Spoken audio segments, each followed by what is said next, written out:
ناظرین، ترمذی شریف کی ایک حدیث میں صفحہ نمبر 2657 میں وارد ہے کہ ایک بڑا شخص مولا علی شیر خدا کی خدمت میں اقدس میں حاضر ہوا اور عرض کی، یا علی، میں بہت گناہ گار ہوں، میں نے ساری زندگی گناہوں میں گزار دی ہے، اب یہ گناہوں کا بوجھ مجھے بڑھاپے میں سونے نہیں دیتا، میں رات دن بے چین رہتا ہوں، کوئی ایسا عمل بتائیں جس سے اللہ تبارک و تعالیٰ میرے سارے گناہ معاف کر دے اور مجھ سے راضی ہو جائے۔ تو حضرت علی شیر خدا نے ارشاد فرمایا، سن، جو شخص دن میں 5 مرتبہ یہ عمل کرے گا اس کے گناہ بخش دیے جاتے ہیں، اگرچہ وہ جنگ کے میدان سے بھاگنے والا ہی کیوں نہ ہو۔ فرمایا، وہ بوڑھا لوگ جن کی عمر زیادہ ہو چکی ہے، اگر ان کے گناہوں سے پوری زمین بھر گئی ہے تو یہ دعا 3 بار پڑھ لیں، ان پر اللہ کی رحمتیں برستی ہیں اور ان کے تمام گناہ معاف ہو جاتے ہیں۔ اس بوڑھے شخص نے یہ ارشاد سن کر نعرہ تکبیر کہا اور وہ روانہ ہو گیا۔ حضرت علی شیر خدا رضی اللہ تعالیٰ نے فرمایا، جو شخص یہ 5 بار دعا پڑھے گا وہ جنت میں داخل ہوگا، اور وہ دعا یہ ہے، بسم اللہ الرحمن الرحیم، السلام علیکم ورحمۃ اللہ وبرکاتہ۔ اللہ تبارک و تعالیٰ کا ارشاد ہے، اے ابن آدم، تیری پیدائش میں کون سی نعمتیں سے پیدا ہوئی ہیں؟ تراب یعنی کہ مٹی سے پیدا ہوئی، پھر یہ مٹی نباتات کی شکل میں ڈھل جاتی ہے اور سبزہ اس کی غذا بنتا ہے، اور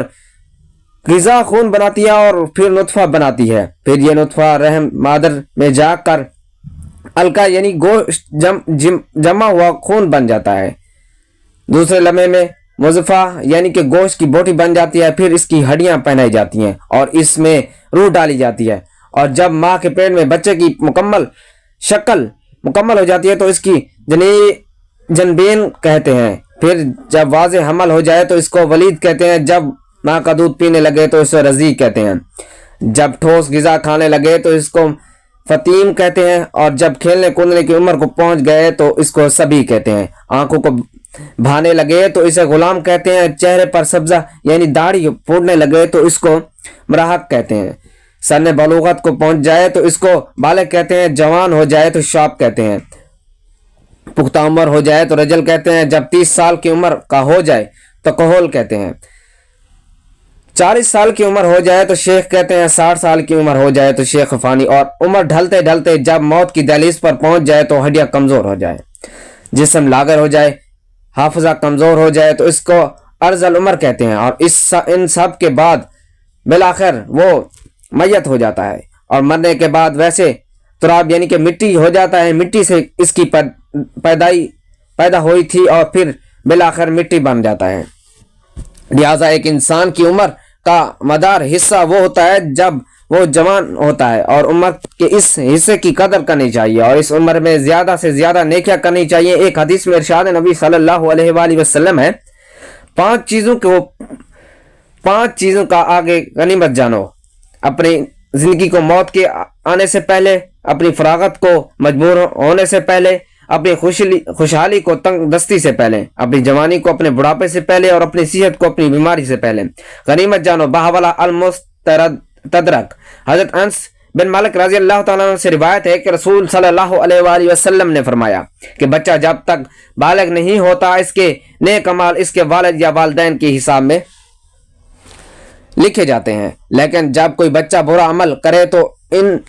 نہ اس بچے کے حساب میں لکھا جاتا اور نہ ہی والدین کے حساب میں، پھر جب وہ بالغ ہو جائے تو قلم اس کے لیے جاری ہو جاتا ہے، اور جو 2 فرشتے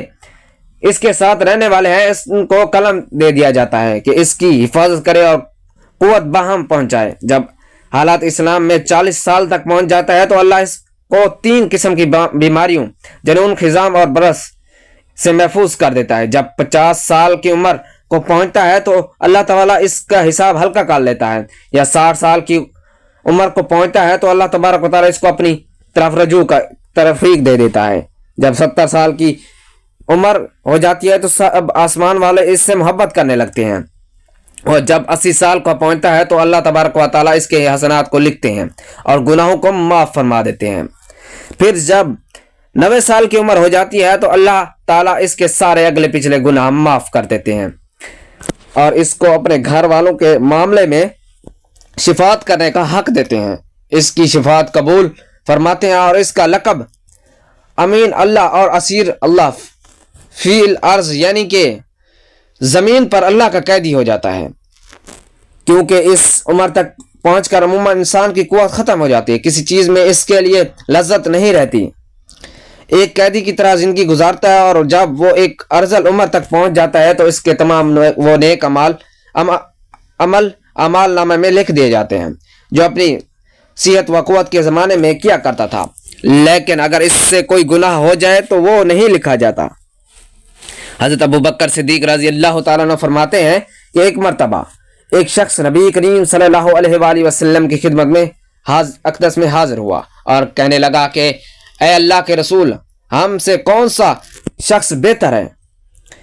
آپ صلی اللہ علیہ وآلہ وسلم نے فرمایا، جو بندہ بڑھاپے کو پہنچ گیا اور اس کے نیکیاں بہت زیادہ ہیں تو وہ سب سے بہتر ہے۔ اس نے پھر سے دریافت کیا کہ یا رسول اللہ صلی اللہ علیہ وآلہ وسلم، سب سے برا شخص کون ہے؟ تو آپ صلی اللہ علیہ وآلہ وسلم نے ارشاد فرمایا کہ وہ شخص بڑھاپے میں پہنچے اور اس کے گناہ بہت زیادہ ہوں اور سب سے برا شخص ہے۔ برا شخص کون ہے؟ حضرت ابن مسعود رضی اللہ تعالیٰ عنہ بیان کرتے ہیں کہ حضرت محمد صلی اللہ علیہ وآلہ وسلم نے ارشاد فرمایا، ابن آدم قیامت کے دن اس وقت تک اپنے رب کے سامنے سے قدم ہٹا نہیں سکے گا جب تک کہ اسے 5 چیزوں کے بارے میں معلوم نہ کر لیا جائے۔ ان میں سے چند ایک یہ ہے کہ اس نے اپنی عمر کس چیز میں فنا کی، اس نے اپنی جوانی کو کن مقاموں میں وسیع کیا، اور اس نے اپنے علم کے مطابق کیا عمل کیا۔ حضرت انس رضی اللہ تعالیٰ نے بیان کرتے ہیں کہ حضور صلی اللہ علیہ وآلہ وسلم نے فرمایا، اللہ تعالیٰ جس شخص کی عمر اسلام میں 40 سال تک پہنچا دے تو اللہ تبارک و تعالیٰ اس سے کئی قسم کے بلاؤں کو دور فرما دیتا ہے،